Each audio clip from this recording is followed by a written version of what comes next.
Bom dia a todos. Uma vez mais, obrigado por estarem connosco.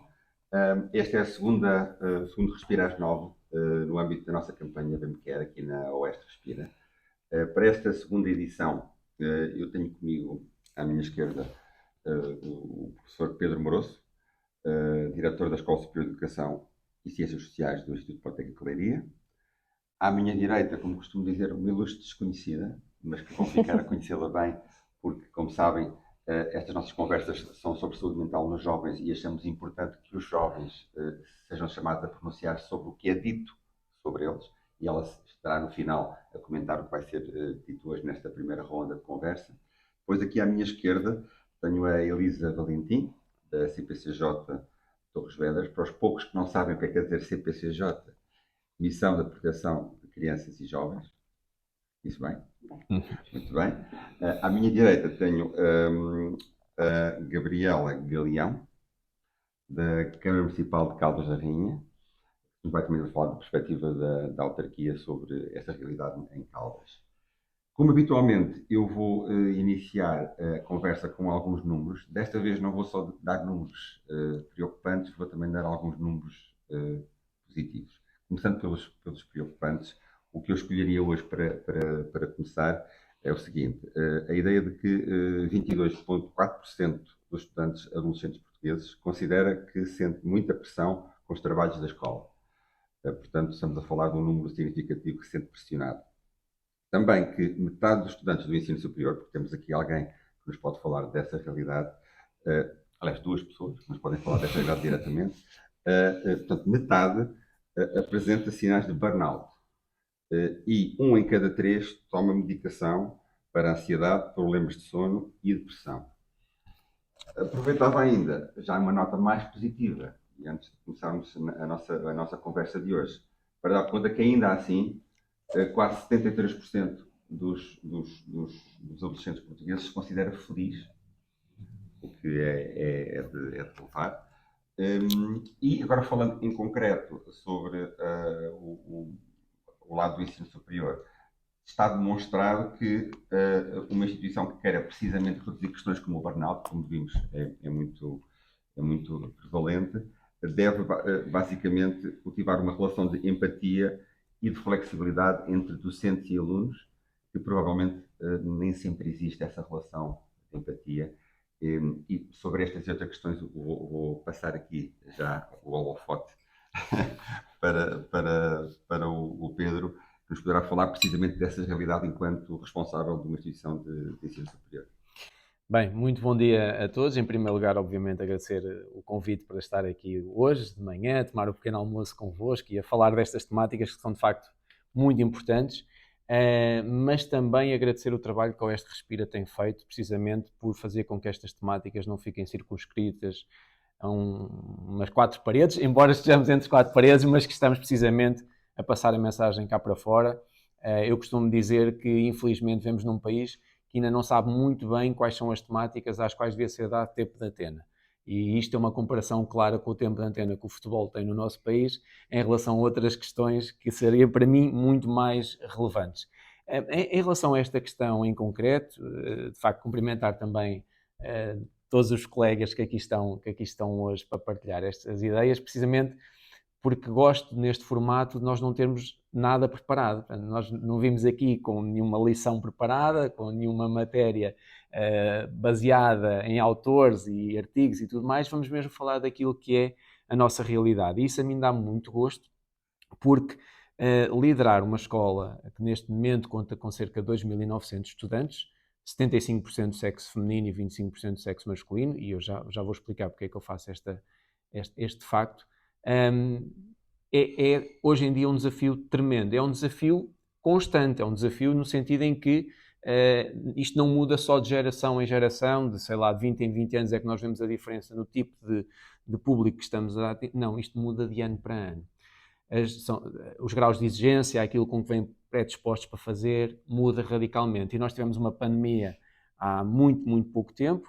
O Politécnico de Leiria, infelizmente, este ano letivo que terminou agora, passou por um ataque informático e, portanto, há sempre desafios que, quer queiramos, quer não, o principal efeito é claramente na saúde dos nossos estudantes e, nomeadamente, na saúde mental. Eu como olho para o ser humano como um todo, é lógico que eu não consigo identificar um jovem ou um adulto, ou seja quem for, com saúde que não esteja bem mentalmente. Isso é inconcebível porque, de facto, é um fator determinante.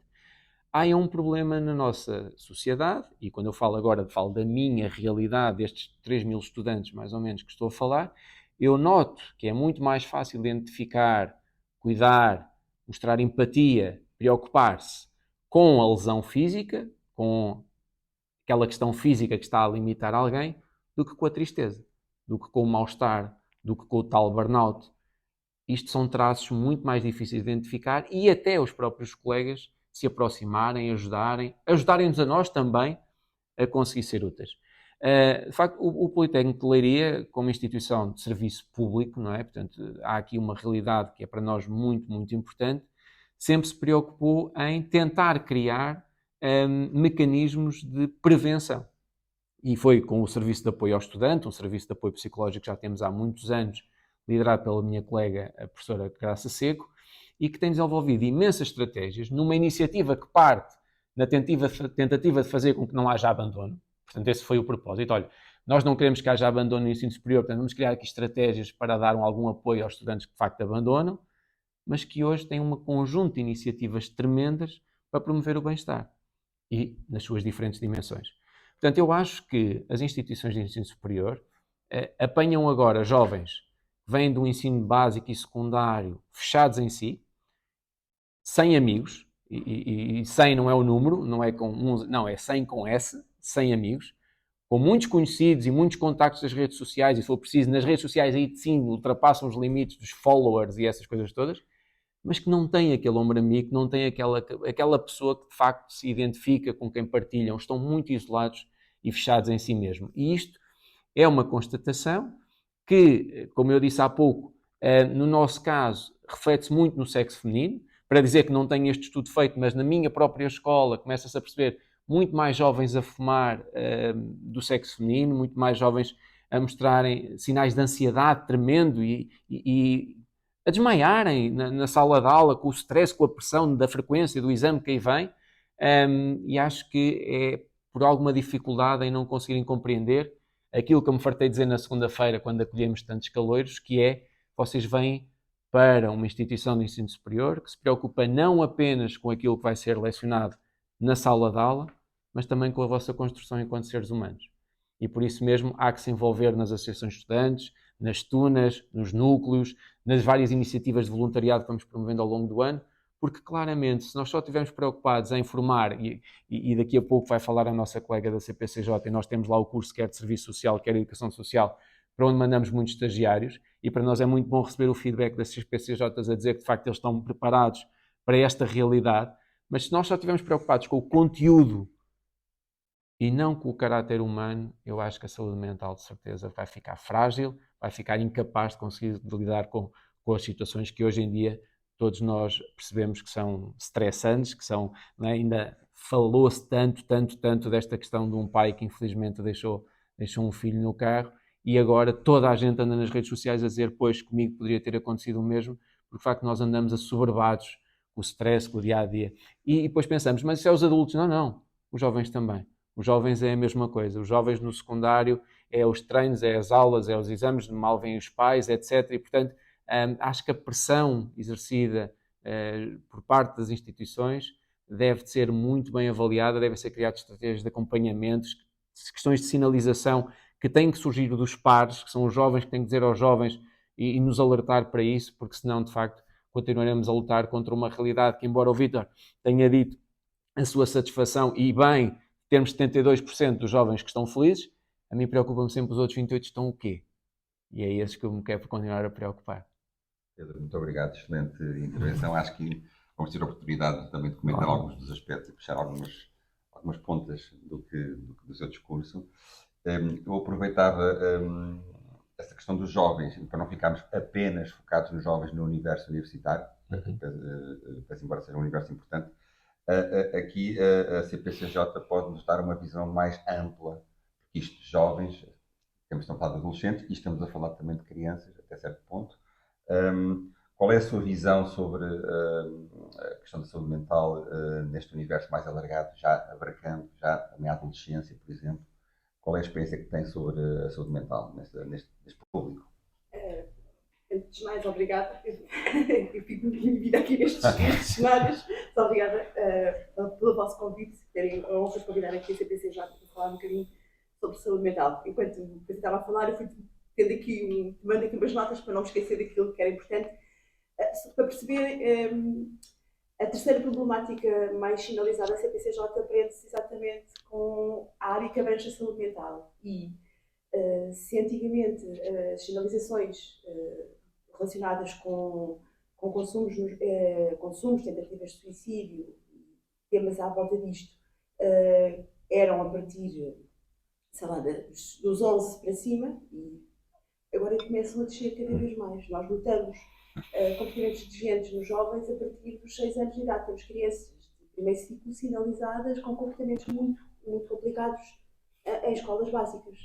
Portanto, notamos que, efetivamente, a saúde mental nos jovens começa a descer ali para uma faixa extremamente preocupante, não é? Comportamentos que só se encontravam em adolescentes, neste momento, crianças muito pequenas, a partir de comportamentos de desintegração social, estão completamente perdidos.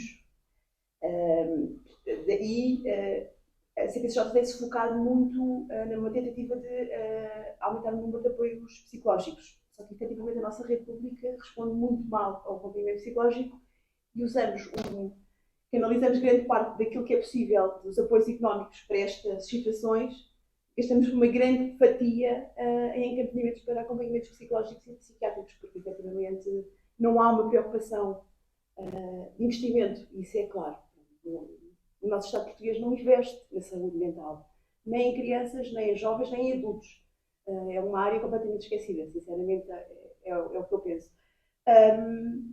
Nós tentamos aqui fazer uma canalização, usar todos os recursos possíveis na comunidade e efetivamente, aqui em Torres nota-se que há um maior investimento, as juntas de freguesia a terem psicólogos, as escolas com maior preocupação para ter psicólogos para haver acompanhamento, mas não é suficiente.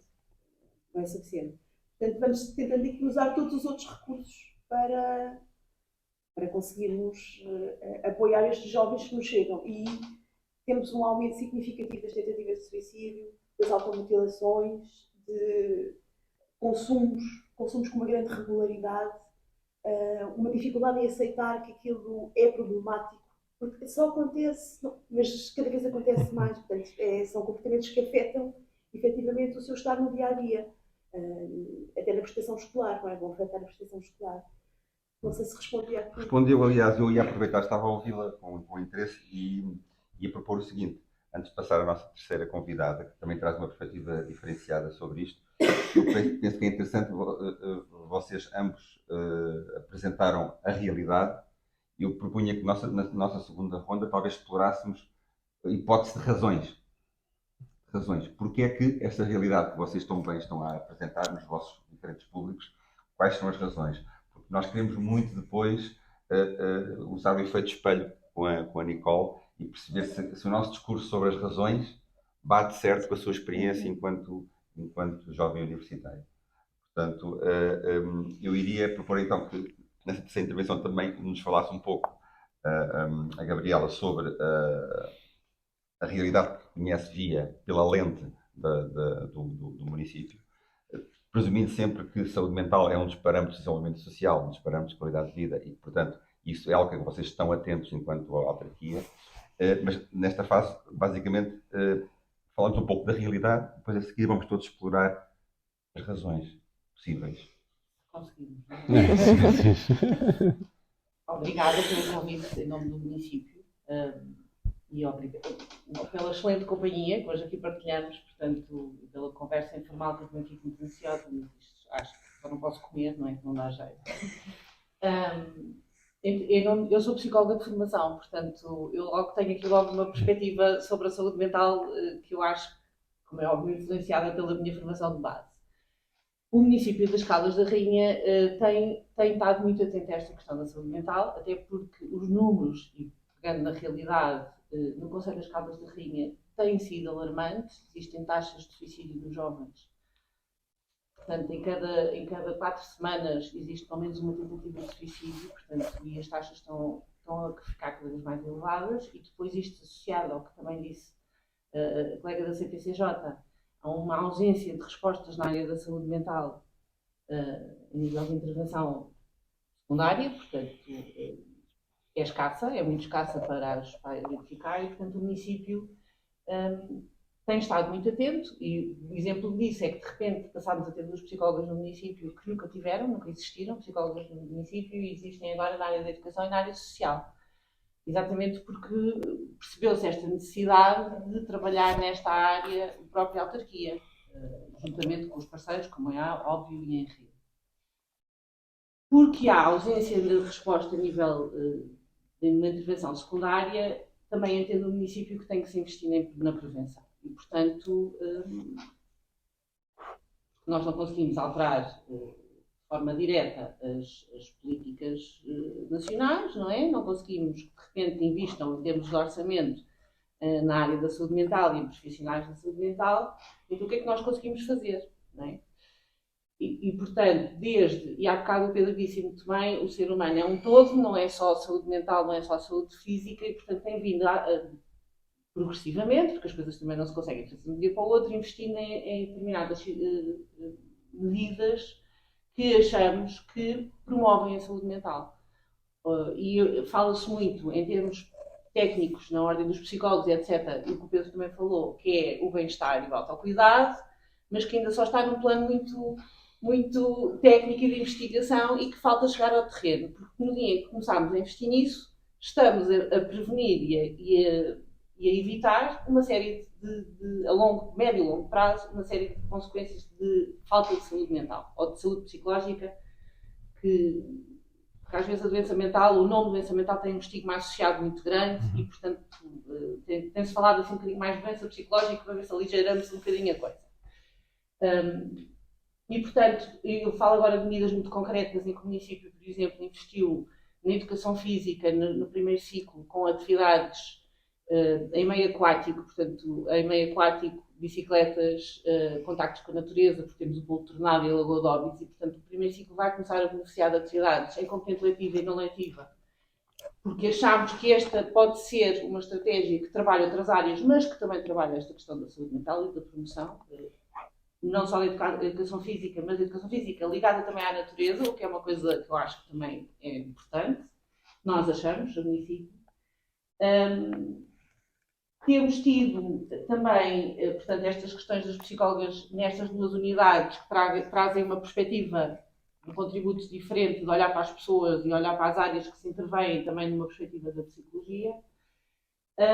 E temos eu acho que temos a intenção, eu digo intenção porque ainda não começámos tudo, investir, por exemplo, em programas de competências quanto mais cedo melhor. E, portanto, é assim que se começa a trabalhar, é no pré-escolar, é na base, porque quer queiramos, quer não, o nosso sistema educativo não está preparado para trabalhar as questões emocionais, não está preparado para trabalhar as competências emocionais, e, portanto, se calhar têm que ser pessoas de fora a trabalhar isso, porque as escolas têm as suas exigências, os professores também estão numa situação de burnout. Portanto, como é que nós vamos exigir aos professores que façam esse trabalho quando eles próprios precisavam que alguém fizesse esse trabalho com eles? Não é? E, portanto, eu acho que aqui os municípios, eu falo em nome das Caldas da Rainha, também pode ter aqui um papel importante, muito, muito centrado nesta questão da prevenção, porque é o pensar agora para o futuro, não é? Os resultados não vão ser imediatos. E este é o problema, se calhar, em termos de políticas nacionais, é que os resultados não são imediatos. O investimento financeiro não tem resultado imediato, mas se calhar se fizessem as contas mais à frente, bem, agora estou a ser politicamente incorreta, não é? Até financeiramente seria mais viável.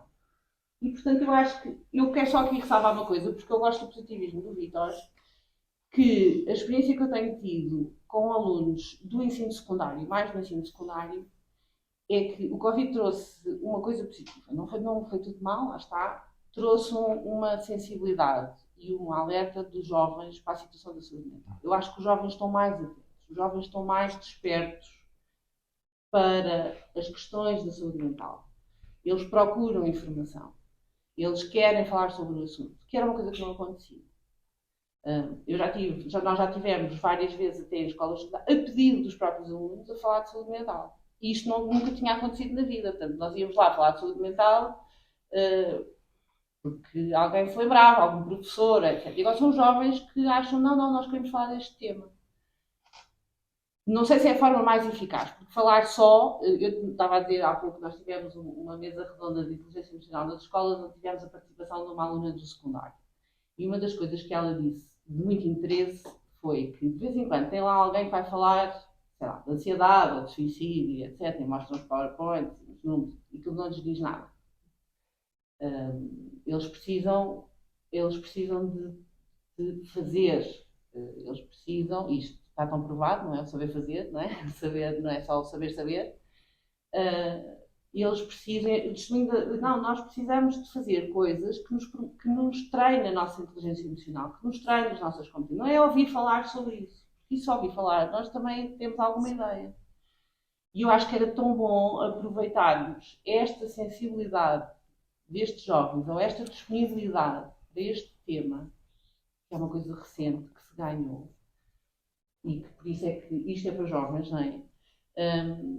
Para despertar mentes, porque assim como eu aprendi a reciclar com os meus filhos, se calhar os adultos também podem aprender estas questões mais emocionais e mais de saúde mental com os seus filhos. Começando de baixo, mas apanhando todas as gerações. Isto é muito ambicioso, mas eu acho que se nós não pensarmos em grande, também não vamos a lado nenhum. Senão se estamos à espera das políticas nacionais, não há ação. E, portanto, acho que esta é a perspectiva do município. É óbvio que nem tudo é concretizável de um dia para o outro.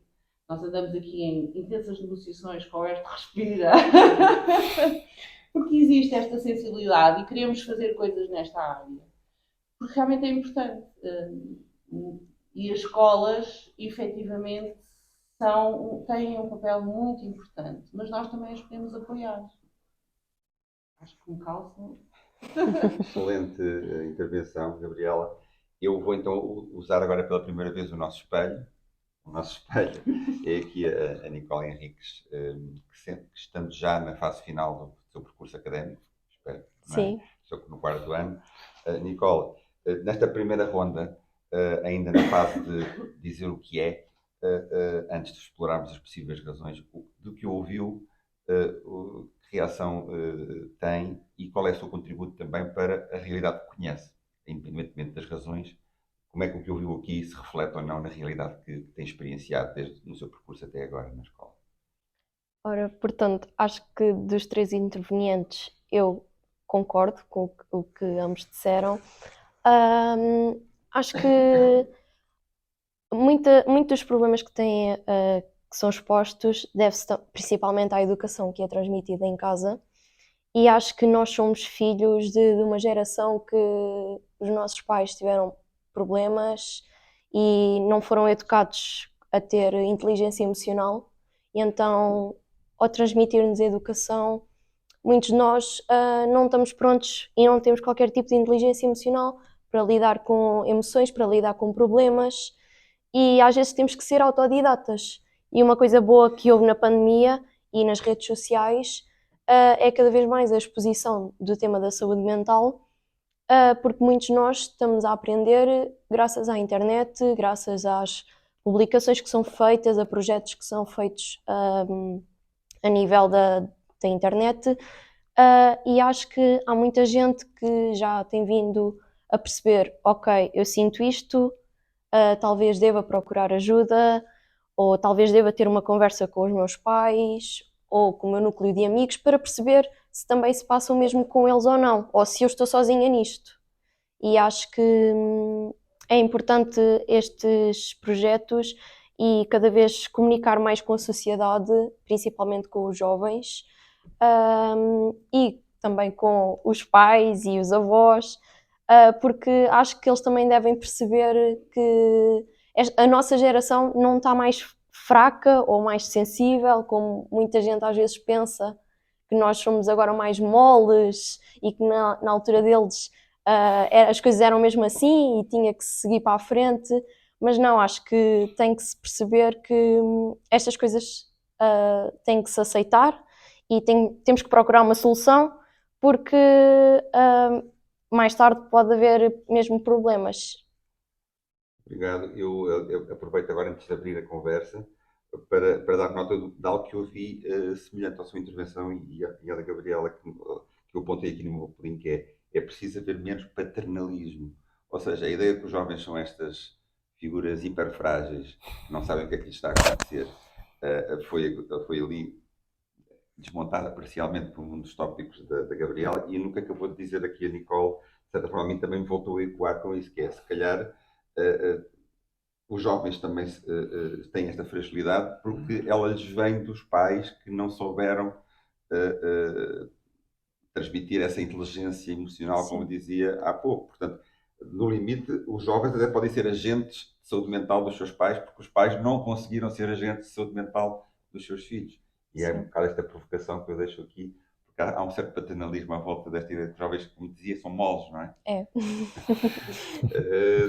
Abri aqui o campo agora para conversarmos sobre precisamente as razões, já falou-se aqui dos pais que também são razão, as razões para esta escalada das perturbações de saúde mental ou de bem-estar psicológico dos jovens. O que é que vos apraz explorar sobre as razões possíveis, além dos pais, possíveis razões desta tendência, por assim dizer?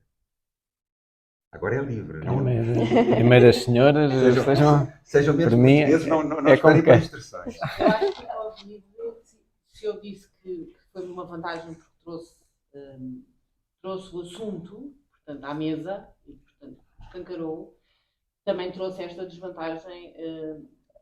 Trazer o assunto à mesa é nós também estarmos mais atentos e, portanto, também procurarmos ajuda e, portanto, identificar o problema. Se calhar, às vezes, também é um aumento, porque o problema antes não estava identificado, estava escondido. Portanto, acho que há aqui, este pode ser um fator.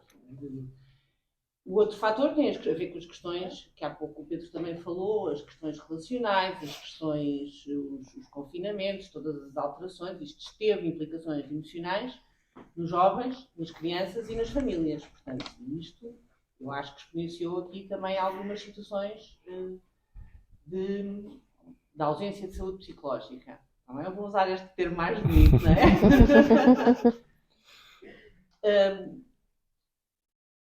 Outro aspecto que isto é mais enquanto psicóloga, não é? Que eu acho que se vive e que se vai viver é a dificuldade de lidar com a frustração. E, portanto, o aqui e agora. As nossas crianças, já de algum tempo para cá, a questão da internet tem as suas vantagens, claro que tem, como a Nicole falou, tem as vantagens, tem o acesso à informação, mas também tem o acesso imediato a tudo. Não sabem esperar. Eu estou com crianças pequenas e o problema que eu identifico quando fazemos um treino de competências socioemocionais é, efetivamente, a completa ausência em lidar com a frustração, porque não sabem esperar, porque querem ver um desenho animado, carregam, vão para trás, vêm ver, querem saber uma resposta, vão à internet e obtêm a resposta no imediato. A própria, e voltamos aos pais, há uma urgência dos pais de responder no imediato. Não há esperas. A criança vem, estão os pais a falar, dou um exemplo muito prático, não é? Estão os pais a falar e param a conversa para responder à criança. Claro, isso acontece, param e não percebem o que estão a fazer. Não são capazes de dizer à criança, espera, só 5 minutos que nós estamos a acabar a conversa. E esta questão, na minha opinião muito pessoal, enquanto técnica, esta questão de não saber esperar, a resposta do imediato, traz consequências muito graves no âmbito da saúde psicológica. Portanto, esta conjuntura toda, somada, exponencia nos resultados e depois a ausência de respostas, porque depois, só quando chegamos a tentativas de suicídio, exemplo, é que há uma intervenção. Porque não há resposta quando existem os primeiros sinais de depressão, os primeiros sinais de ansiedade patológica, não há resposta na área da saúde mental para elas. E, portanto, elas depois, só quando estão em situação já, muitas vezes, infelizmente, tentativas de suicídio, é que chegam ao hospital, é que vai entra numa urgência e é ativado um processo de acompanhamento. Ela não me interromper, que depois não, É muito fraco esse processo de acompanhamento, não é? Chega-se aí e depois não se consegue quebrar ciclos. Porque eu estava aqui a ligar um bocadinho aquilo que a Nicole tinha dito sobre os pais, e isso nota-se muito nas nossas crianças. Temos famílias que os pais já foram acompanhados da CPCJ e voltam lá estão lá os filhos e vão lá dar os netos. Não se consegue quebrar ciclos. Acontece o mesmo com a saúde mental. Nós intervimos sempre com pensos rápidos, aquilo fica ali, mas nunca se consegue efetivamente criar uma boa saúde mental, não é? Não se trabalha efetivamente para o futuro. Não queria interrompê-la, mas pronto. Não, bem. Aliás, eu queria. Não, é um tópico interessante que também estou a detectar como recorrente aqui, que já que estamos a falar agora da parte das possíveis razões, de todo este contexto tecnológico, familiar, etc., da urgência, não é? Que as redes sociais e a internet nos traz cada vez mais, nos encurrala nesta urgência. E na ideia que isto nos leva à questão também de que o sistema está preparado só para a emergência e não está preparado para a prevenção. E eu aproveitava a dica para falar ali com uma paraquedista, que é a Rita Pinheiro. Que está a respirar. Exatamente. Chegou agora a Rita Pinheiro, trabalha na Associação Start Me Up. E eu pedia-te, Rita, precisamente agarrando este tópico da importância de introduzir lógicas preventivas no ambiente escolar. Eu penso que é muito o que vocês defendem nos vossos projetos. Falam-nos um pouco disso mesmo. A vossa visão sobre a importância da prevenção a nível das competências socioemocionais e como é que isso pode ou não produzir resultados mais interessantes do que estarmos sempre em modo de emergência. Aproveito para te... Já agradecer muito estar aqui, mesmo em modo paraquedista, e falando aqui um bocadinho sobre... já não houve uma escuta, não é inicial, mas contudo acho que entrei aqui numa altura de clímax, estávamos aqui com um tema muito que tinha caro, relativamente à questão da parentalidade e do espaço da criança na família, não é? Pronto, e estas questões das dificuldades da gestão emocional. O diálogo entre prevenção e realmente tem que existir respostas remediativas é algo que tem estado no plano educacional e no plano da saúde aqui, no sentido da reflexão e também da implementação, mas ao mesmo tempo com alguma dificuldade em poder existir uma consistência no palco educativo, no sentido de perceber os efeitos, não é? Tem sido realmente muito importante, falando aqui especificamente da intervenção precoce. Nós temos, entretanto, uma intervenção que já faz 9 anos em diferentes contextos geográficos em rede pública, em que acabamos por assumir aqui uma resposta realmente precoce, começando dos 3 aos 5 anos. No sentido de podermos, desde muito cedo, cimentarmos a possibilidade de, em contexto educativo, existir o acesso a vocabulário emocional, o acesso ao conhecimento em torno das 5 emoções básicas, mas ao mesmo tempo também ter a possibilidade, numa perspectiva positivista, de criar ferramentas no contexto relacional. Porque é difícil esta questão particular psicoeducativa, quando nós temos também, além das crianças, os cuidadores emocionais, os educadores que estão em palco, as famílias. E de que forma é que se pode realmente fazer uma aprendizagens que são significativas. Sabemos que a prevenção é central, no sentido de compreendermos ao longo dos anos que o aumento do vocabulário emocional, da capacidade em grupo, de existir formas de lidar com os furibundos, com os bichinhos carpinteiros, com os medos mentirosos, que permite, sobretudo, melhorar climas emocionais, não é? Em sala de aula e, sobretudo, aumentar a comunicação.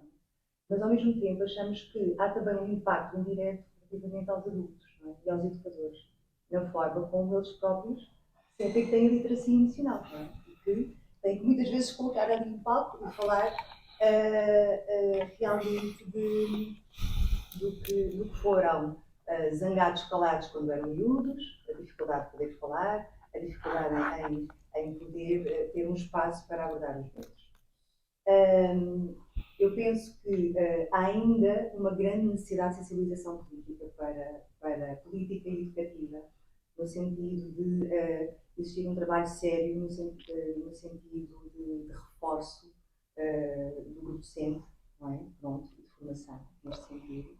Mas também, ao mesmo tempo, há uma necessidade muito grande da escola baixar paredes e das famílias também poderem fazer parte, porque as famílias são realmente as principais especialistas das crianças.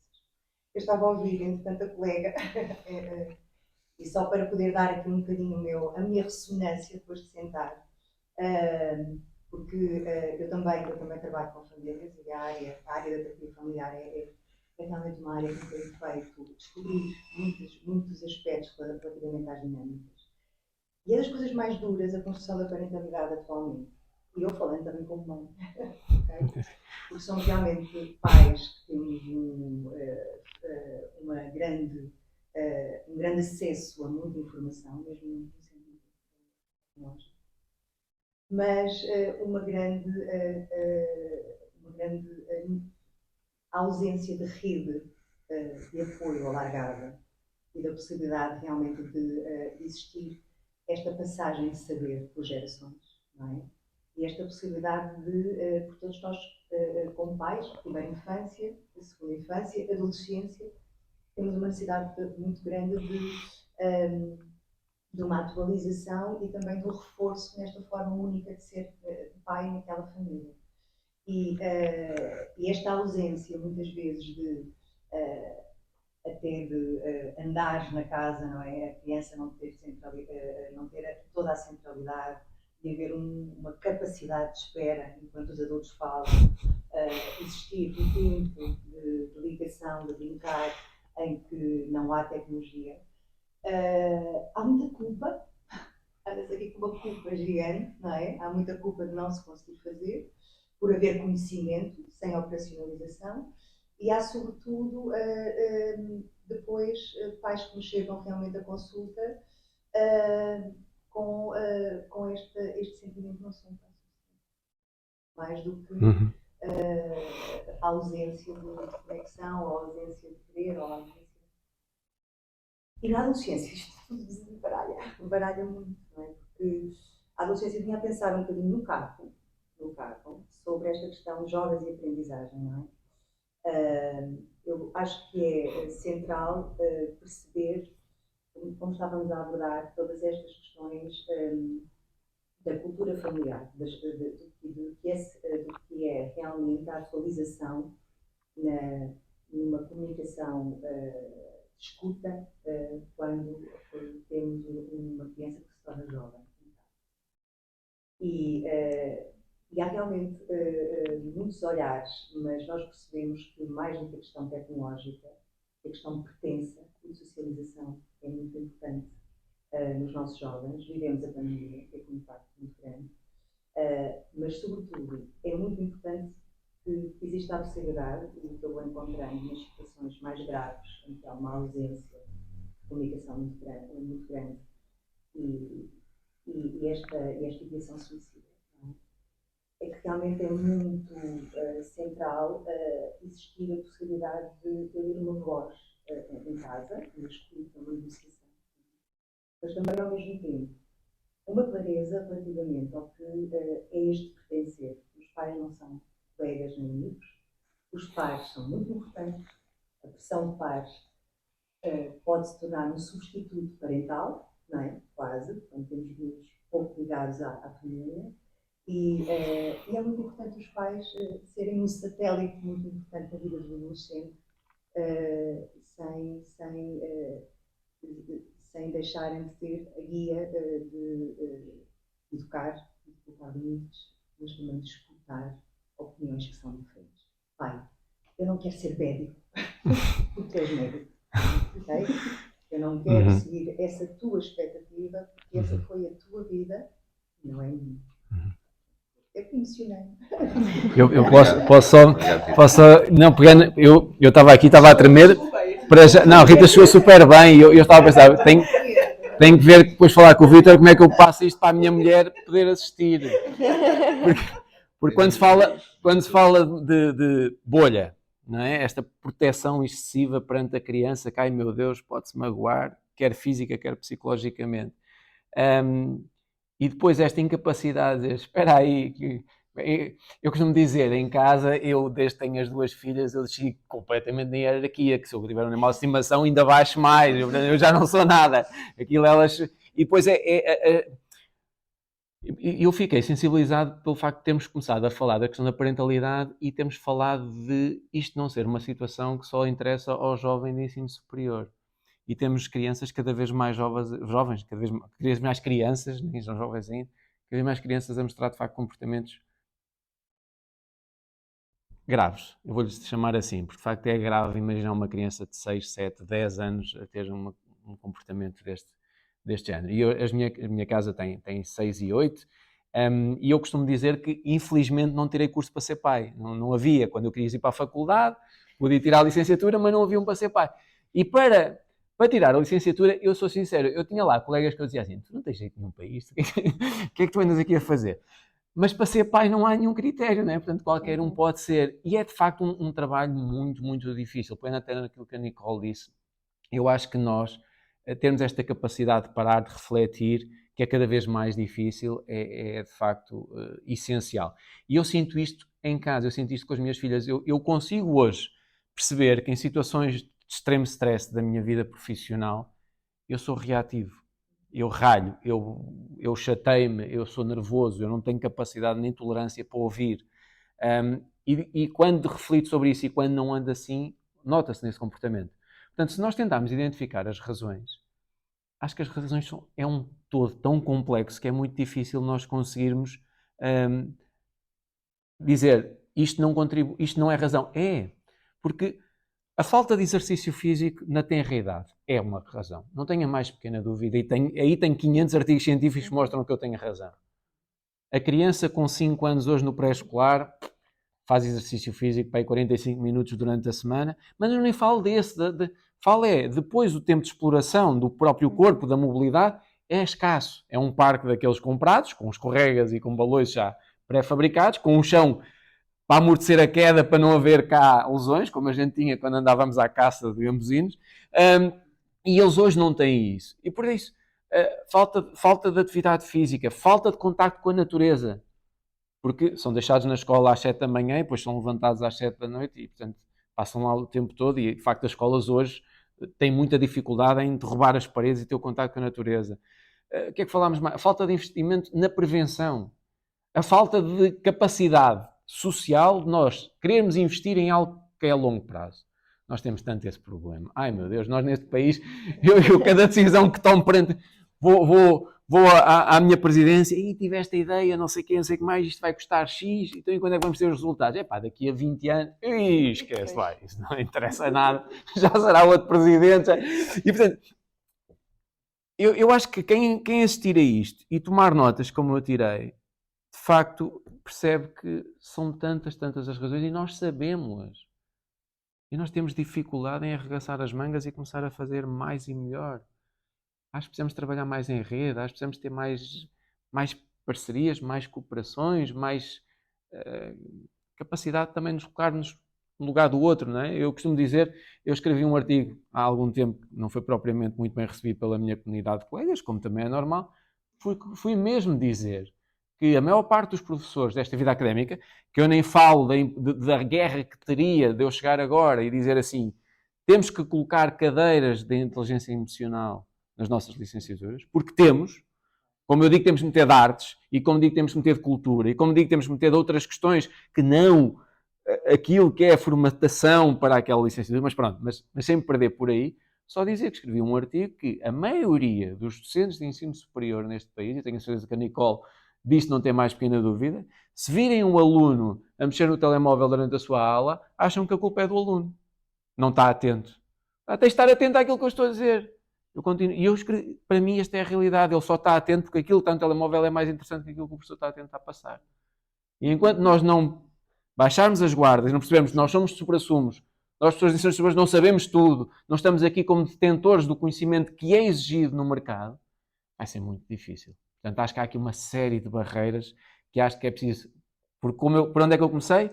Logo à noite, aí entre as 8 e a meia-noite é só futebol. Devia ser isto. Mas pronto.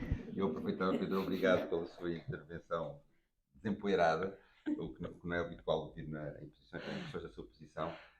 E eu, para manter a bola a rolar, queria precisamente pegar no conceito que tinha aqui apontado, que é o que nos deve motivar aqui.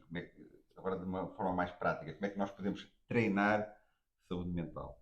Como é que nós podemos treinar saúde psicológica? Como pessoas, como famílias, como escola e como coletivo. Já foram lançadas aqui pistas, por exemplo, como coletivo, haver mais políticas a médio e longo prazo, mas como escola, como família, como indivíduos, como é que podemos treinar saúde mental? Deixa-me ver esta questão final para rodar. A inteligência emocional, não é só isto, mas a inteligência emocional treina-se como se treina outros tipos de inteligência. É uma coisa que pode ser trabalhada, que pode ser construída. Não é? E a Nicole disse bem, nós, as gerações anteriores, o registro, não é? Ou a importância dada à inteligência emocional não era muita, não é? Eu sou médico porque o meu pai era médico, não é? Ou eu sou engenheiro porque o meu pai era engenheiro. Portanto, havia a valorização de outro tipo de competências. Felizmente hoje fala-se mais disto. Eu acho que o falar já é bom. Eu sou uma otimista, não é? Quando não se falava é que era mau. Agora, pelo menos fala-se e há de pedir um caminho a seguir. E falar é treinar. Exatamente. E voltamos à mesma conversa. A prevenção, a intervenção precoce. É assim. Eu, na minha opinião, é assim que se trabalham as crianças, os futuros jovens, os futuros adultos. E é assim que se trabalham os pais. Foi aquela história da reciclagem, não é? Porque eu acho que às vezes depois acaba por ter este efeito, porque nós não conseguimos, se calhar, a Rita disse muito bem, a parentalidade não é fácil. Quer dizer, é hoje um conjunto de exigências. É a exigência da expectativa do que é ser um bom pai e uma boa mãe. Faço o tempo que eu tenho para gerir e conciliar a minha vida profissional com a minha vida pessoal. Faço as exigências das crianças que já não se calam, felizmente, não é? E já não acatam tudo e mais alguma coisa e depois são mais reivindicativas, às vezes demais, mas portanto a exigência hoje é muito maior da parentalidade. Mas ao mesmo tempo eu acho que ainda temos pais que não estão disponíveis para trabalhar a sua própria inteligência emocional, porque isto ainda não é um assunto Ainda é tabu para a idade adulta. ainda é uma coisa assim meio disparatada, não é? Pois.